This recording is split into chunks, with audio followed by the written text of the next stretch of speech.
आपको मैं बताना चाहता हूं, हमारे देश में आईटीसी कंपनी की एक सिगरेट बिकती है जिसका ब्रांड नेम है विल्स, WILLS, विल्स। इस ब्रांड नेम से सबसे ज़्यादा बिकने वाली सिगरेट है वो आईटीसी की कंपनी की है। अब इस सिगरेट को भारत में ज़्यादा से ज़्यादा बिकवाना, तो ये कंपनी ने पता है क्या किया, सालों साल इसने भारत की पूरी क्रिकेट टीम को खरीद लिया, सालों साल। और आप याद करिए कि भारत की क्रिकेट के टीम के सारे खिलाड़ी जो टी शर्ट पहनते थे उस पर सामने छाती पर विल्स लिखा रहता था।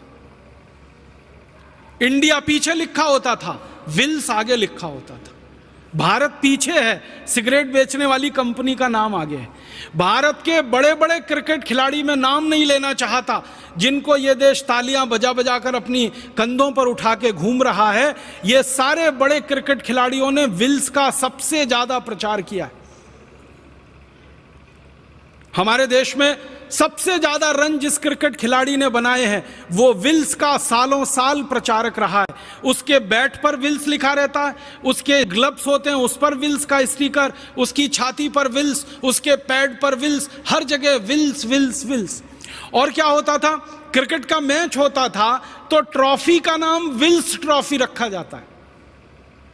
मैदान जिस पर खेल हो रहा है क्रिकेट का, उसमें दो तरफ विकेट्स होते हैं, दोनों तरफ जो एंड होता है बॉलिंग करने का, वहां विल्स लिखा जाता था। फिर मैदान में चारों तरफ विल्स के बहुत सारे होर्डिंग्स और साइन लगाए जाते थे। मतलब जो क्रिकेट मैच देखने आ रहे हैं वो क्रिकेट से ज्यादा विल्स विल्स विल्स देखते थे।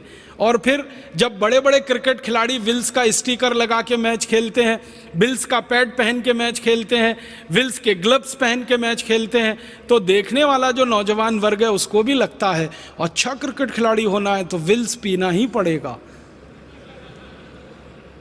छक्का मारने वाला क्रिकेट खिलाड़ी होना है तो विल्स पीना ही पड़ेगा, चौका मारने वाला खिलाड़ी होना है तो विल्स पीना ही पड़ेगा। और उसके चक्कर में फिर ये विल्स की बिक्री बढ़ते बढ़ते बढ़ते बढ़ते भारत में यहाँ तक पहुँची कि बहुत दुख होता है, हर दिन भारत में 3000 नए लड़के सिगरेट पीना शुरू कर देते हैं, सरकार के आंकड़े। हर दिन सारी दुनिया में हर दिन 1 लाख नए बच्चे जिनकी उम्र 13-14 साल के आसपास होती है वो सिगरेट पीना शुरू कर देते हैं। ये विल्स के जैसे प्रचार का दुष्परिणाम है। तो क्रिकेट का प्रचार नहीं होता, विल्स का प्रचार होता। और क्रिकेट खिलाड़ियों के साथ साथ सिनेमा के जो हीरो हीरोइन हैं, एक्टर एक्ट्रेसेस हैं, ये हर दृश्य में ऐसा कुछ ना कुछ जरूर बात लाएंगे कि हीरो सिगरेट पिए। और यहाँ तो कई एक्टर ऐसे बदनाम हैं जो सबसे ज़्यादा सिगरेट पीते हैं अपनी किसी भी फिल्म में। आप जानते हैं ऐसे कई एक्टर के नाम मैं लेना नहीं चाहता, वो हर सीन में ऐसी कोशिश करेंगे कि सिगरेट का सीन आए। बेटा बाप के सामने सिगरेट पी रहा है, भाई बहन के सामने सिगरेट पी रहा है, पति पत्नी के सामने सिगरेट पी रहा है। फिल्मों में ऐसे दृश्य जानबूझ के ठूसे जाएंगे तो फिल्म देखने वाले लोगों के अवचेतन मन में वो सिगरेट बैठती है फिल्म से ज़्यादा, और फिर वो बाहर निकलते हैं हॉल से तो सिगरेट उड़ाना शुरू कर देते हैं। और आप जानते हैं 14-15 साल की उम्र में किसी ने एक बार अगर सिगरेट पी ली तो फिर उसको आप सिगरेट का नशेड़ी बनाने से नहीं रोक सकते, क्योंकि वही सबसे संवेदनशील उम्र होती है और धीरे धीरे उस रास्ते पर वो चल पड़ते।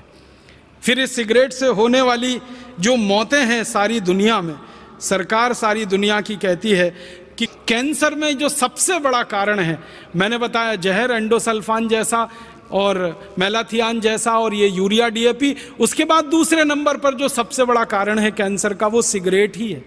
और सारी दुनिया में करोड़ों करोड़ों लोग इस सिगरेट को पी के मर रहे हैं, प्रत्यक्ष रूप से परोक्ष रूप से। प्रत्यक्ष रूप से वो मर रहे हैं जो सिगरेट को खींच रहे हैं, परोक्ष रूप से वो मर रहे हैं जो उनके पड़ोस में बैठकर सारा धुआं खींच रहे हैं। भारत में तो अभी धीरे धीरे सिगरेट की बिक्री बढ़ा रहे हैं, चीन जैसे देश में काफ़ी इन्होंने बिक्री बढ़ा दी है। और ऐसे ही ये बिक्री बढ़ाते बढ़ाते इनका अंतिम लक्ष्य है कि दुनिया के अधिक से अधिक लोगों को सिगरेट पिला देना, ताकि 40 विदेशी कंपनियों के खजाने में लाखों करोड़ों रुपए जमा हो सके। ये दूसरा बड़ा मौत का व्यापार है जो चल रहा है हमारे देश में और दुनिया में। आपसे एक विनम्र निवेदन है कि इस मौत के व्यापार को भी आप बंद करा सकते हैं और हमारे नौजवानों को और सिगरेट पीने वाले बहन भाइयों को समझा सकते हैं। एक डॉक्टर की जो समझाइश होती है वो किसी दूसरे की नहीं हो सकती है। इसलिए आपसे मैं निवेदन करना चाहता हूँ, अपील करना चाहता हूँ कि आपके पास जो मरीज आते हैं, जो पेशेंट आते हैं, उनको आप समझाइए, विनम्रता से बताइए कि इन सिगरेट से कितना नुकसान होता है, व्यसन से कितना नुकसान होता है और सिगरेट कैसे आपके अंदर तक को जलाती है और कैसे खराब करती है। फिर इसके बाद एक और तीसरा बड़ा मौत का